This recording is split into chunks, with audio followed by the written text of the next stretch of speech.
क्या आप भी एक कट्टर कांग्रेसी है या फिर एक कांग्रेस विरोधी? अगर आपको 1885 में बनी देश की सबसे पुरानी पार्टी कांग्रेस के बारे में थोड़ी सी भी मालूमात है तो मुबारक हो दोस्तों, आप बिल्कुल सही जगह पर हैं क्योंकि ये वीडियो आप ही के लिए है। कोलकाता रेप मर्डर केस से आज सारा देश आहत है। हर ओर लोग इसी बात की पैरवी कर रहे हैं कि ऐसे राक्षसों को सरेआम गोली मार देनी चाहिए।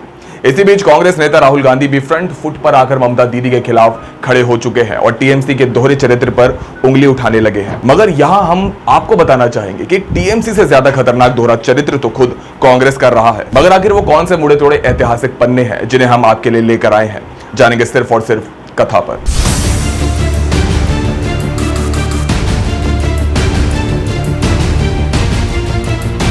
नमस्कार आप सभी को दोस्तों, मैं हूं आपके साथ मिहिर जैन और आज मेरे साथ है कैमरामैन उमर अंसारी। फरवरी 2024 कांग्रेस नेता राहुल गांधी अपनी भारत जोड़ो यात्रा के दौरान अलीगढ़ मुस्लिम यूनिवर्सिटी पहुंचे, जहां उन्होंने एएमयू के संस्थापक सैयद अहमद खान की तारीफ के साथ साथ महिलाओं के हकों की भी बात करी थी।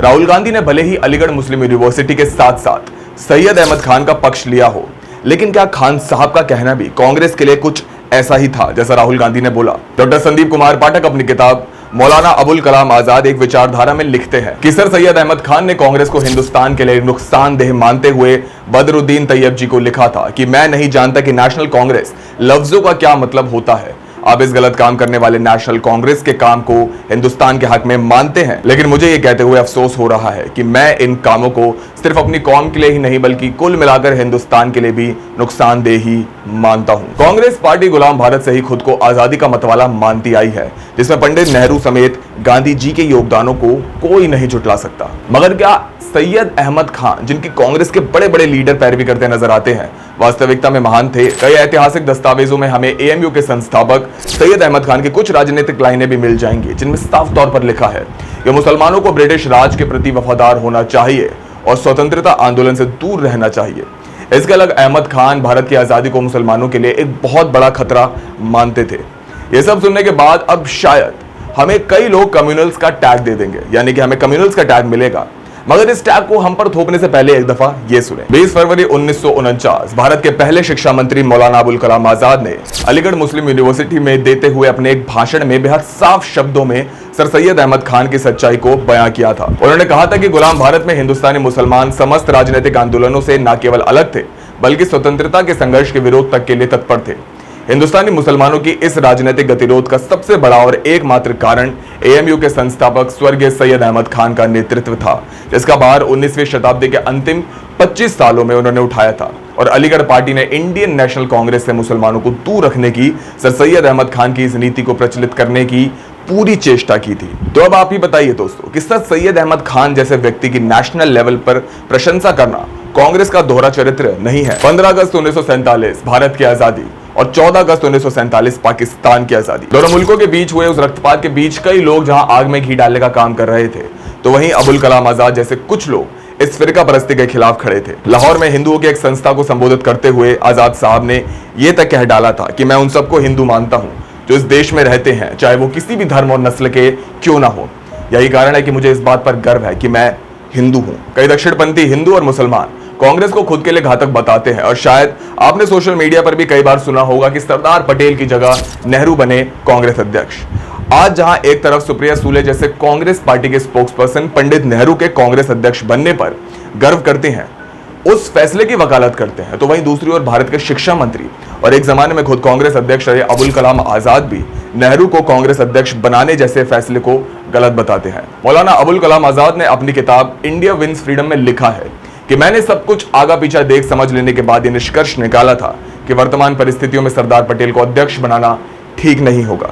सभी बातों को ध्यान में रखते हुए मुझे यह ठीक लगा कि पंडित जवाहरलाल नेहरू को कांग्रेस का नया अध्यक्ष होना चाहिए। 26 अप्रैल 1946 को मैंने अध्यक्षता के लिए जवाहरलाल नेहरू का नाम प्रस्तावित करते हुए एक वक्तव्य जारी किया और कांग्रेसियों से अपील की कि उन्हें सर्वसम्मति से जवाहरलाल को अध्यक्ष निर्वाचित करना चाहिए। मैंने अपनी समझ से अच्छा निर्णय किया था, परंतु घटना चक्र जिस रूप में चला उसे देखकर सोचता हूं कि यह शायद मैंने अपने राजनीतिक जीवन में सबसे बड़ी भूल की थी।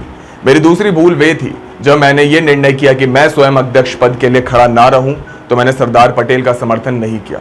हम दोनों कई मसलों पर मतभेद रखते रहे, परंतु मुझे विश्वास है कि यदि मेरे बाद वे कांग्रेस अध्यक्ष बन जाते तो वे सफलतापूर्वक मंत्रिमंडलीय मिशन की योजना को कार्यान्वित करा लेते। वे ऐसी भूल कभी नहीं करते जो जवाहरलाल ने की, और जवाहरलाल ने इस योजना को ध्वंस करने के लिए श्री जिन्ना को एक अवसर भी दे दिया। आज भारत में सबसे ज्यादा किसी शख्स पर यदि टिक्का टिप्पणी होती है तो वो गांधी जी हैं। कुछ लोग उन्हें दिल से राष्ट्रपिता के खिताब से नवाजते हैं तो कुछ तो उनके नाम के आगे जी लगाने तक तैयार नहीं। भारत में बड़ी संख्या में नौजवान गांधी जी को बंटवारे का असल कारण मानते हैं, मगर वास्तव में क्या यह सच है? शायद आप लोग जानते होंगे कि भारत में जिस तरह गांधी जी को राष्ट्रपिता कहते हैं, वैसे ही पाकिस्तान में जिन्ना को कायदे आजम कहकर संबोधित किया जाता है। मगर सवाल यह उठता है कि उन्हें यह उपाधि दी किसने?